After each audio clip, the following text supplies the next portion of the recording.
Ahojte!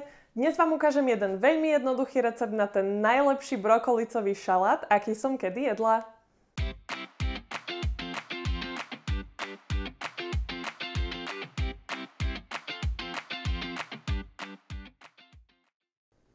Prvýkrát som ho v originálnej verzii ochutnala počas vianočnej hostiny v Dánsku, kde je akýmsi tradičným receptom. Avšak ja som si ho ako inak prerobila do zdravšej a dietnejšej verzie. Ako už pri mojich receptoch býva zvykom, ani tento nie je náročný na prípravu a zvládnete si ho pripraviť do 10 minút aj s očistením zeleniny. Tento brokolicový šalát môžete podávať samostatne alebo ako prílohu k mäsu či rybám. A čo je ďalšie plus? Okrem množstva mikronutrientov v ňom nájdete aj vysoký obsah bielkovín. Ako som už spomínala, recept je veľmi rýchly a jednoduchý, tak poďme na to!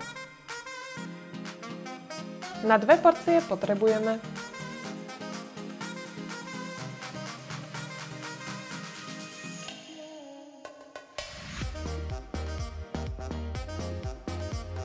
v miske si zmiešame jogurt, citrónovú šťavu a med.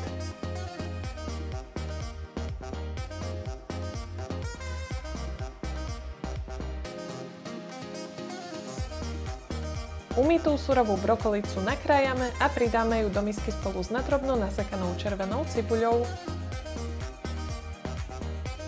Nakoniec pridáme aj zvyšné suroviny. Dokoreníme a dosolíme podľa chuti. Šalát dobre zamiešame a následne ho dáme aspoň na 1 až 2 hodiny do chladničky.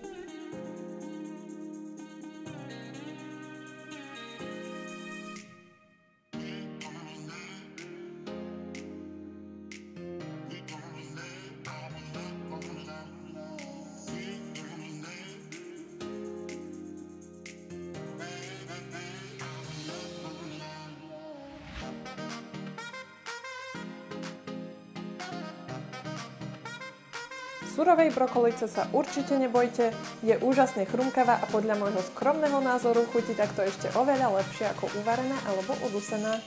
Tento jednoduchý šalát vám určite odporúčam vyskúšať, verím, že si ho zamilujete. Link k receptu, k nutričným hodnotám a ku knihe v slovenčine aj češtine nájdete dole v popise videa. No a pre viac takýchto fit receptov nezabudnite sledovať aj moju stránku fitrecepty.sk, môj Facebook a Instagram. Dúfam, že sa uvidíme aj pri ďalšom videjku. Ahojte!